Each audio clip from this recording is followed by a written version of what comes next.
Okay, we're going to look at software instruments, and we're going to start off with looking at instrument selection. And I'm just going to start with a basic GarageBand song here. You notice I have no tracks here at all, and we're going to come down to this plus icon, and it gives me a choice of 3 types of track. So we're looking at this one first. This is the software instrument selection. Notice the predominant colour is green here, and that matches obviously your green MIDI style loops. For instruments created by GarageBand, playable by USB or MIDI or on-screen keyboard, I'll show you that straight away. Let's create this and see what happens. Now what's actually going on here? The first thing is that this pane has changed. It was on our loops browser and it's now on an information pane showing us all the instruments that we have at our disposal.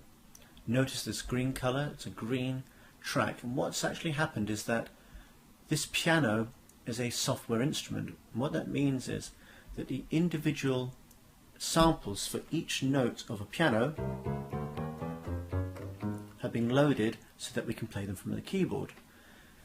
Now this menu mentions USB, MIDI or on-screen keyboard, so if we were using a MIDI keyboard we'd have to have some sort of interface to allow us to connect that MIDI keyboard up. In the case of a USB keyboard, which is the one I'm using, you can literally connect a USB keyboard straight into the USB port and it'll work.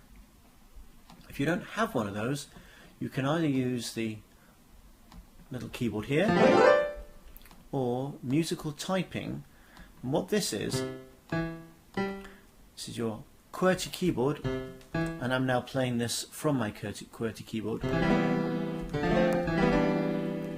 Not the easiest thing to do. If you want to change octave, you can drag this around. And a MIDI keyboard is much the easiest way. So what we have here are quality instruments. If you look at this menu, you'll see that I've supplemented my installation for standard GarageBand with some of the jam packs. So I have pianos, and you can select any of these pianos with just a click. You'll see there very quickly that it's actually loading all those samples. Now I have an electric piano.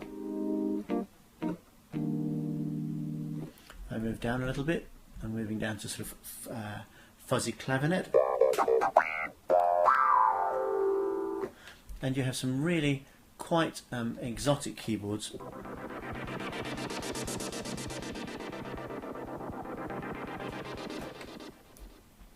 Then of course we can change instruments. We can move to bass. So here I have a sort of a ballad electric bass.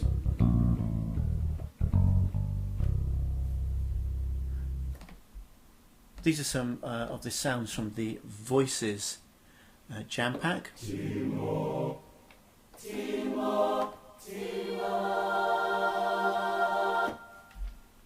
And some of the guitars are really, really usable.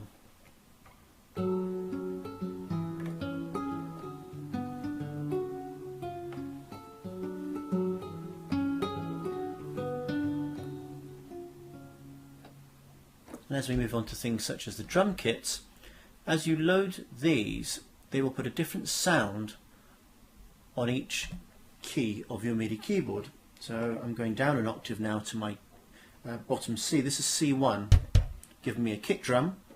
E gives me a snare. F sharp gives me a closed hi-hat. B flat gives me an open hi-hat. So I've actually got a kit here.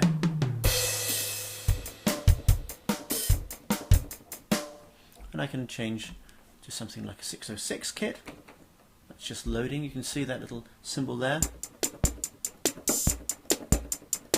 I'll move on to another kit. If you just have a look at this area as I load the kit, you'll see the samples loading. Now what this means is that these software instruments will allow you to hit record and just play in your note data. You might find it useful to give yourself a 4-beat count in, and that's what this will give you. Leave this selected. That will keep your metronome playing throughout. If you don't like playing to a metronome like this,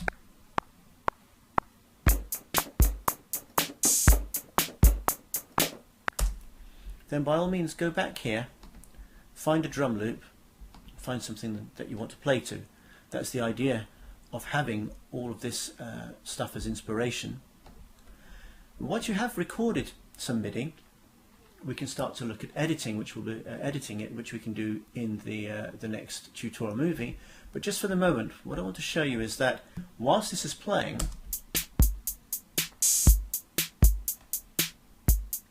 we can go in here and change the kit that's actually playing.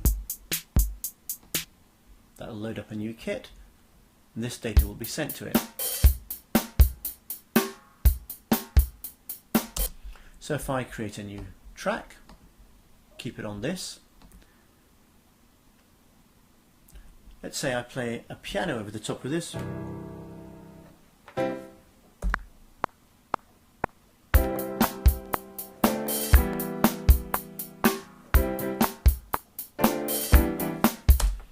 We just solo this for a minute, have a listen to this.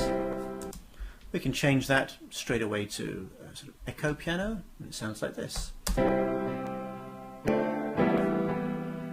We change your mind, we change it to electric piano, change it to a choir if I wish, change it to an organ.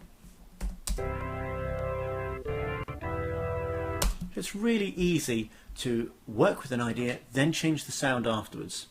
Now what I'm going to do is just take something like this nice guitar here. Let's get rid of this track for a minute and just play.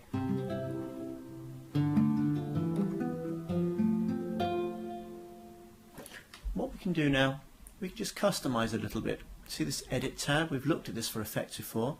Here are some effects that are being added for us, but instead of this phaser, let's say I change that to a flanger. Bring up the effects box for this, you've done this already, and change it to sound like this.